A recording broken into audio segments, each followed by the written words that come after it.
ഇവിടെ ഞങ്ങളുടെ ഈ പത്രസമ്മേളനം തിരുവിതാംകൂർ ദേവസ്വം ബോർഡും ദേവസ്വം വകുപ്പും ചേർന്നുള്ള ബോർഡിൻ്റെ പ്രസിഡൻ്റാണ് അഡ്വക്കേറ്റ് PS പ്രശാന്ത്. ദേവസ്വം വകുപ്പിൻ്റെ അഡീഷണൽ സെക്രട്ടറിയാണ് ജയപാൽ. ഈ വർഷത്തെ കർക്കിടക വാവ് എല്ലാവർക്കും അറിയാവുന്ന പോലെ ജൂലൈ മാസം 24 ഇതിനു വേണ്ടിയുള്ള മുന്നൊരുക്കങ്ങൾ കാലേകൂട്ടി ഞങ്ങൾ ആരംഭിച്ചു. ബഹുമാനപ്പെട്ട കേരള ഹൈക്കോടതി തന്നെ നേരത്തെ ഈ ബലിതർപ്പണം തിരുവിതാംകൂർ ദേവസ്വം ബോർഡിൻ്റെ കീഴിലുള്ള ക്ഷേത്രങ്ങളിലെ ദേവസ്വം ബോർഡ് തന്നെ മേൽനോട്ടം വഹിക്കണമെന്ന് നേരത്തെ തന്നെ നിർദ്ദേശിച്ചിരുന്നു ദേവസ്വം ബോർഡ്. അതിൻ്റെ അടിസ്ഥാനത്തിൽ കുറേ വർഷങ്ങളായി ദേവസ്വം ബോർഡ് തന്നെ ഇതിന് മുൻകൈ എടുത്ത് ദേവസ്വം വകുപ്പും കൂടെ കൂടിച്ചേർന്ന് സർക്കാരിൻ്റെ ഇതര വകുപ്പുകൾ കൂടിച്ചേർന്നുകൊണ്ട് അതിനുവേണ്ടിയുള്ള മുന്നൊരുക്കങ്ങൾ കാലേകൂട്ടി നടന്നു. ഇതിൻ്റെ ഭാഗമായി ആദ്യം തന്നെ ഞങ്ങൾ ദേവസ്വം വകുപ്പ് മന്ത്രിയുടെ ചേംബറിൽ ആദ്യത്തെ മീറ്റിംഗ് കൂടി. രണ്ടാമത്തെ മീറ്റിംഗ് തിരുവനന്തപുരത്ത് എല്ലാവർക്കും അറിയാവുന്ന ശ്രീവല്ലഭൻ ക്ഷേത്രം അവിടെ വെച്ച് വിവിധ ജില്ലകളിലെ കളക്ടർമാർ, ജില്ലാ ഭരണകൂടം, അതിനുമായി ബന്ധപ്പെട്ട എല്ലാ ഉദ്യോഗസ്ഥ പ്രമുഖരും അവരും ചേർന്നുള്ള യോഗം കഴിഞ്ഞ ദിവസം ഞങ്ങൾ ചേരുകയുണ്ടായി. 17-ാം തീയതി അവിടെ വെച്ച് അതിനു വേണ്ടിയുള്ള എല്ലാ മുന്നൊരുക്കങ്ങളും പൊതുവിൽ ചർച്ച ചെയ്ത് ഓരോ സ്ഥലത്തും എടുത്തിട്ടുള്ള പ്രധാനപ്പെട്ട തീരുമാനങ്ങളും നടപ്പിലാക്കിയ ഉള്ളടക്കവും പരിശോധിക്കുകയുണ്ടായി. വിപുലവും വിശാലവുമായ തയ്യാറെടുപ്പുകളാണ് ബാഹുബലിക്ക് വേണ്ടി ഇപ്പോൾ ഏതാണ്ട് 40ഓളം കേന്ദ്രങ്ങളിലെ പ്രധാനപ്പെട്ട കേന്ദ്രങ്ങളിലെ ചർച്ച ചെയ്ത് ക്രമീകരണങ്ങൾ ഉറപ്പാക്കിയിട്ടുണ്ട്. അതിലാരംഭിക്കുന്ന 24-ാം തീയതി പുലർച്ചെ 2:30 മുതൽ പിറ്റേ ദിവസമല്ല 24-ാം തീയതി 12:42 വരെയാണ് ഇപ്പോൾ ബാഹുബലിയുടെ സമയം പൊതുവിൽ നിശ്ചയിക്കപ്പെട്ടിരിക്കുന്നത്. അതിൽ പ്രധാനപ്പെട്ട കേന്ദ്രങ്ങൾ എന്ന രൂപത്തിൽ തിരുവല്ലം, വർക്കല, തിരുമുല്ലവാരം, ആലുവ, അരുവിക്കര, ശംഖുമുഖം, ഈ കേന്ദ്രങ്ങളുടെ എല്ലാം കൂടുതൽ ആളുകൾ വരുന്ന കേന്ദ്രങ്ങളാണ്. അവിടെയെല്ലാം പ്രത്യേകമായ സംവിധാനങ്ങളും സൗകര്യങ്ങളും ഞങ്ങൾ ഒരുക്കിയിട്ടുണ്ട്. അപ്പോൾ ആ സംവിധാനങ്ങളെന്ന് പറയുന്നത് പോലീസിൻ്റെ സഹായങ്ങളുണ്ടാവും, ഫയർഫോഴ്സിൻ്റെ സഹായങ്ങളുണ്ടാവും, അതേപോലെ തന്നെ ട്രാൻസ്പോർട്ട് എല്ലാ നിലയും യാത്രാ സൗകര്യങ്ങൾ ഉറപ്പാക്കും, വാട്ടർ അതോറിറ്റി കുടിവെള്ളം ഉറപ്പാക്കുന്നതിന് വേണ്ടി ക്രമീകരണങ്ങൾ, ഇങ്ങനെ ബലിതർപ്പണത്തിന് വേണ്ടി എത്തിച്ചേരുന്ന ആളുകൾക്ക് എല്ലാവിധ സൗകര്യങ്ങളും ഉറപ്പാക്കുന്നതിന് വേണ്ടി പ്രത്യേകിച്ചും കടൽ തീരത്ത് ശംഖുമുഖം ഉൾപ്പെടെയുള്ള സ്ഥലങ്ങളിൽ കോസ്റ്റൽ പോലീസിൻ്റെ സഹായം തേടിയിട്ടുണ്ട്. അതുപോലെ മുങ്ങൽ വിദഗ്ധരുടെ സഹായം തേടിയിട്ടുണ്ട്. എല്ലാ സൗകര്യങ്ങളും ഉറപ്പാക്കിക്കൊണ്ടുള്ള വലിയ ക്രമീകരണങ്ങളാണ് ഇതിനോടകം തന്നെ ഞങ്ങൾ ഉറപ്പാക്കിയിട്ടുണ്ട്.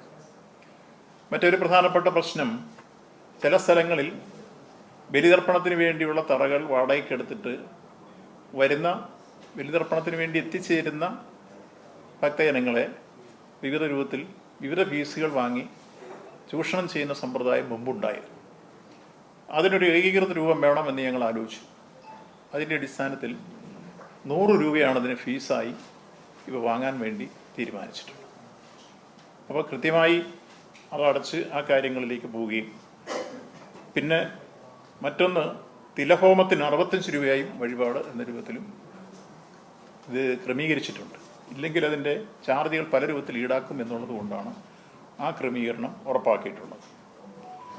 പിന്നീട് ഓരോ പ്രദേശത്തും ബലിതർപ്പണങ്ങൾക്ക് ആവശ്യമായി എത്തിച്ചേരുന്ന ഭക്തജനങ്ങൾ മഴയുണ്ടെങ്കിൽ നനയാതിരിക്കാനുള്ള പന്തലുകൾ, വിരിപ്പന്തലുകൾ, ഇതെല്ലാം പ്രത്യേകമായിട്ട് ഉണ്ടാക്കാൻ വേണ്ടി തീരുമാനിച്ചിട്ടുണ്ട്. രാത്രി 2:30 തുടങ്ങുന്നതുകൊണ്ട് തന്നെ ആവശ്യമായി വെളിച്ചം ക്രമീകരിക്കാൻ നിർദ്ദേശിച്ചിട്ടുണ്ട്. അതുപോലെ തന്നെ മറ്റ് സുരക്ഷാ സംവിധാനങ്ങൾ എല്ലാ പ്രദേശത്തും പ്രത്യേകമായി ഒരുക്കാൻ വേണ്ടി തീരുമാനിച്ചിട്ടുണ്ട്.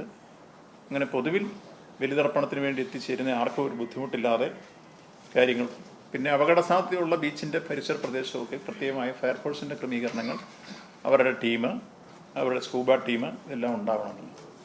മറ്റൊന്ന്, പ്രധാനപ്പെട്ട നഗരങ്ങളിലെ ഇപ്പോൾ ആലുവയിലായിരുന്നാലും അതുപോലെ തിരുവനന്തപുരത്തായിരുന്നാലും വർക്കലയായിരുന്നാലും നഗരസഭകൾ കേന്ദ്രീകരിക്കുന്ന സ്ഥലത്തെല്ലാം അവിടുത്തെ ശുചീകരണ പ്രവർത്തനങ്ങൾ കൃത്യമായി ഇത് കഴിഞ്ഞാൽ നടത്തുന്നതിന് വേണ്ടിയുള്ള സംവിധാനത്തെക്കുറിച്ച് അവരുമായി ചർച്ച ചെയ്ത് തീരുമാനമെടുത്തിട്ടുണ്ട്. ഇപ്പോൾ ഈ പ്രാവശ്യത്തെ ആറ്റുകാൽ പൊങ്കാല നടന്നപ്പോൾ നിങ്ങൾക്കറിയാം, അത് തീർന്നു കഴിഞ്ഞപ്പോൾ വൈകുന്നേരം എത്തിയപ്പോഴേക്ക് എത്രയോ ലക്ഷക്കണക്കിന് അടുപ്പുകൾ പൂട്ടിയിരുന്ന സ്ഥാനത്ത് വൈകിട്ടായി കഴിഞ്ഞപ്പോൾ നഗരസഭയും അവിടുത്തെ ശുചിത്വ മിഷനും എല്ലാം ചേർന്ന് നടത്തിയ ക്രമീകരണ പ്രവർത്തനങ്ങളുടെ ഫലമായി വൈകിട്ടായപ്പോൾ ഇതൊന്നും അവിടെ ഉണ്ടായിരുന്നതായിട്ട് കാണാൻ പറ്റാത്തൊരു അത്രത്തോളം ക്ലീനാക്കി മാറ്റിയത്. അതുപോലെ തന്നെ ഇതും ശുചീകരണ പ്രവർത്തനങ്ങളെല്ലാം കൃത്യമായി സംഘടിപ്പിക്കുന്നതിന് വേണ്ടി തീരുമാനിച്ചിട്ടുണ്ട്. ഇപ്പോൾ നടക്കാൻ പോകുന്ന പ്രധാനപ്പെട്ട കേന്ദ്രങ്ങൾ നെയ്യാറ്റിൻകര ഗ്രൂപ്പിൽ രാമേശ്വരം ദേവസ്വം, ചെറുബാലമന്ദം ദേവസ്വം, ഭരദ്വാജ ശ്രീശ്വരം ദേവസ്വം, വേവിള ദേവസ്വം, തൃക്കുളങ്ങര ദേവസ്വം, ഒറ്റശേഖരമംഗലം ദേവസ്വം, പഴമല ദേവസ്വം, ആനന്ദേശ്വരം ദേവസ്വം, തെക്കുംകര ദേവസ്വം. ഇതാണ് നെയ്യാറ്റിൻകര ഗ്രൂപ്പിൽ വരുന്ന പ്രധാനപ്പെട്ട കേന്ദ്രങ്ങൾ. ഉള്ളൂർ ഗ്രൂപ്പിൽ കഠിനംകുളം ദേവസ്വവും കേളമംഗലം ദേവസ്വവും അതുപോലെ തന്നെ വരുന്നു. പിന്നെ അരുവിക്കര പ്രധാനപ്പെട്ട സ്ഥലമാണ്, അത് ദേവസ്വം തന്നെ. തിരുവനന്തപുരത്തെ തിരുവല്ലം ദേവസ്വം, ത്രിവിക്രമമംഗലം ദേവസ്വം, ശംഖുമുഖം ദേവസ്വം, ഈ മൂന്നാണ് ഒരു ഗ്രൂപ്പായിട്ട് വരുന്നത്. വർക്കല ഗ്രൂപ്പിൻ്റെ വർക്കല ദേവസ്വമായിരിക്കും.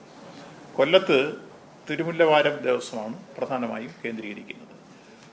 പറവൂരിൽ ആലുവ ദേവസ്വം പ്രധാനമായിട്ട് വരുന്നത്. കൊട്ടാരക്കര ഗ്രൂപ്പിൽ മണ്ണൂർ ദേവസ്വം, വെളുനല്ലൂർ ദേവസ്വം, പടിഞ്ഞാറ്റിൻകര ദേവസ്വം, വെട്ടിക്കവല ദേവസ്വം. മാവേലിക്കര ഗ്രൂപ്പിൽ കണ്ടിയൂർ ദേവസ്വം, പുതിയിടം ദേവസ്വം, ചെറുമൺ ദേവസ്വം, കടവൂർ ദേവസ്വം, മറ്റം ദേവസ്വം. കരുനാഗപ്പള്ളി ഗ്രൂപ്പിൽ പാവുമ്പ ദേവസ്വം, കൃഷ്ണപുരം ദേവസ്വം. മുണ്ടക്കയം ഗ്രൂപ്പിൽ എരുമേലി ദേവസ്വം, കൊടുങ്ങൂർ ദേവസ്വം.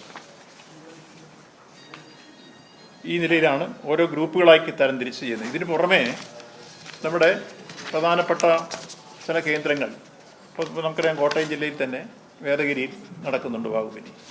അപ്പോൾ ഈ ദേവസ്വം ബോർഡിൻ്റെ കീഴിലല്ലാത്ത ചില ക്ഷേത്രങ്ങളിലും ഈ കാര്യങ്ങൾ നടക്കുന്നിടത്തൊക്കെ ശ്രദ്ധിക്കാൻ സംസ്ഥാന ഗവൺമെൻറ് എല്ലാ സംവിധാനങ്ങളും സുരക്ഷാ ക്രമീകരണങ്ങളും ഉറപ്പാക്കി ഈ വാവുബലി ആചാരാനുഷ്ഠാനങ്ങളനുസരിച്ച് ബലിതർപ്പണം നടത്തുന്നവർക്ക് എല്ലാം പോകാനുള്ള സൗകര്യങ്ങൾ ഉറപ്പാക്കിയിരിക്കുന്നു.